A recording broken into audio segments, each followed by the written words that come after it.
clerk offices that amend, create, or process birth records in any way from being an acceptance facility for processing passports because of the potential conflict due to the fact that a birth certificate is the main document used for to submit with your passport application. So that was issued back in October. I was just in touch with our customer service representative in Boston this morning, and she says nothing has changed, that it's still going to go forward, which will mean that on April 30th we will end our services as a passport acceptance facility. Can we not shift the responsibility to another department within Town Hall? That's up to another department if they can do that. I brought it up at a department head meeting to see if anybody was interested, and unfortunately you do have to, allot the time to do it, and I'm not sure if any other department feels that they have the staff available to do it. What type of revenue was generated in time? We had a fairly decent stream of revenue for many years. Back in 2007, we had like $17,500. But then it steadily declined as more and more clerk offices have come on board with the program. I believe that's why. And of course, more and more people have their passports now, so there's not the need for first-time applicants.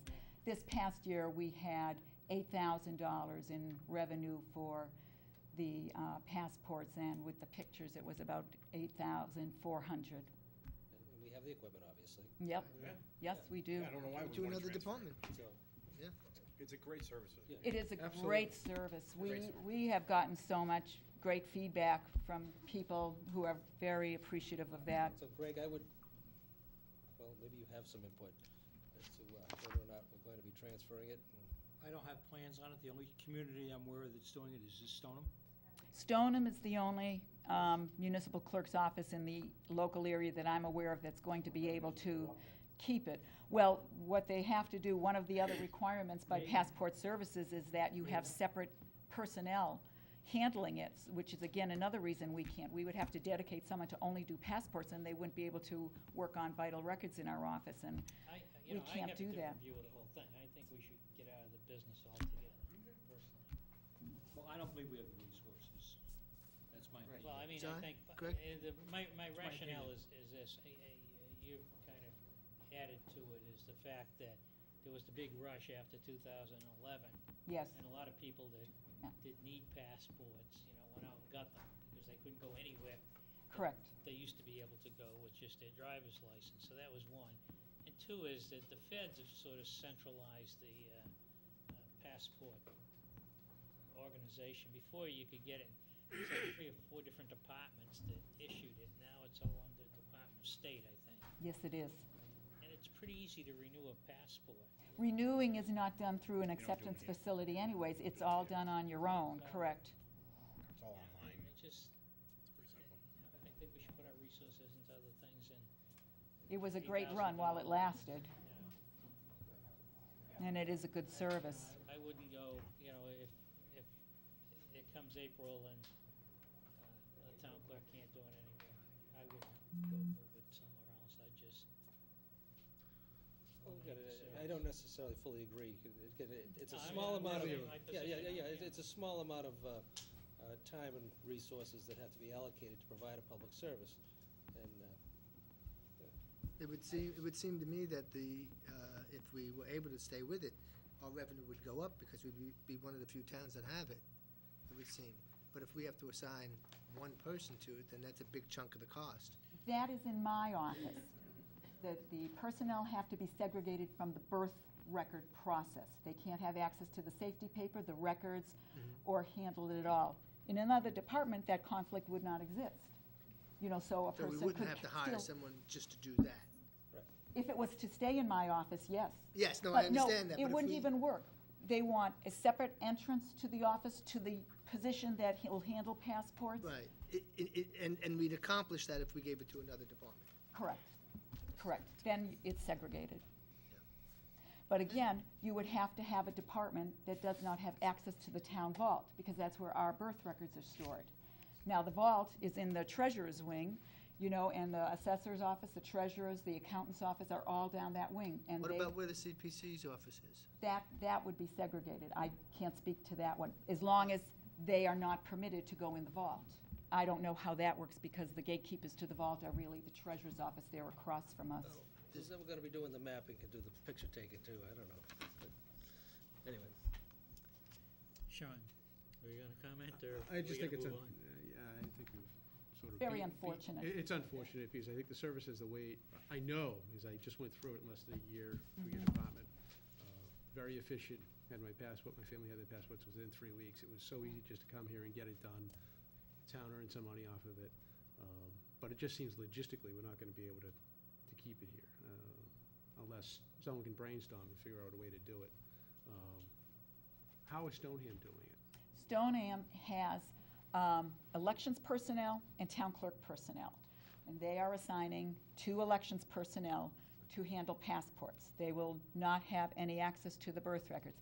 They are building an office in the hallway to segregate the 2 functions in an alcove. So they're able to keep these functions separate. The supplies are totally separate. Everything is separate. That's the only way. It seems to me that they see a profit in this. I wouldn't think that they'd do it at a loss, so they must be seeing an opportunity here. Absolutely. Okay, so. And they've been able to provide the service on an ongoing basis, a drop-in basis, if you will, where we require appointments. We ask people to set up an appointment. And during the times of town meetings and elections, we cut off, you know, processing maybe 2 weeks ahead of an election, depending on the election, and 1 week after, because of the work of the office that has to be done. But if it wasn't So- in your office, we wouldn't have to look at it from that perspective. If it was handled in a different area, we wouldn't have to do the appointments or what have you. They can handle it any which way. That would, they yes, feel. it's at their discretion. It's at the discretion of the department handling it. I mean, if we can make some money on it, then I think it's worth thinking about it. Mr. Prisco has a different question. You know, you and I have had many discussions about the Laserfiche Yes, yes. technology. yes. And Bob, we have talked about this new IT committee. Mhm. Is that something that she should be budgeting for? Or how are you gonna handle her I- IT requests for the future? I think it's gonna come under, I think Greg wants it to come under IT, I do, and I have a that's meeting where coming. I'm Okay. in support of that, so.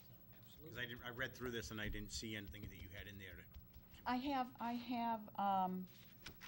I am maintaining my service contract on the Right. Laserfiche, Right, you so pay your that it annual doesn't lapse. License, right? Correct. So I have That's in licenses there, for right. it. You know, we're ready to go with it that way. We're ready to accept any enhancements they've made to the program, because we have maintained our service contract. 5 years we've had it? service Not contract? quite, not quite. It started around 2008, I believe, when we were trained on it.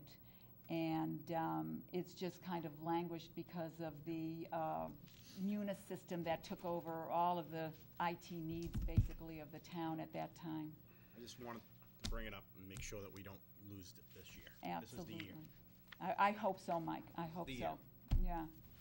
It would be a We've great resource. kicked this can way too far down the road. It's to the point of ridiculous. Thank you. Any other questions for Barbara?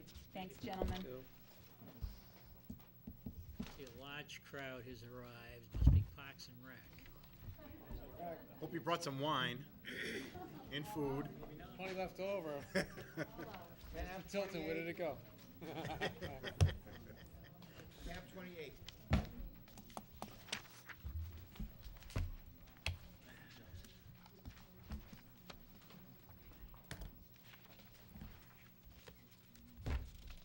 Getting to the Parks and Rec section. We are there, Okay, I think. Everybody? Yes.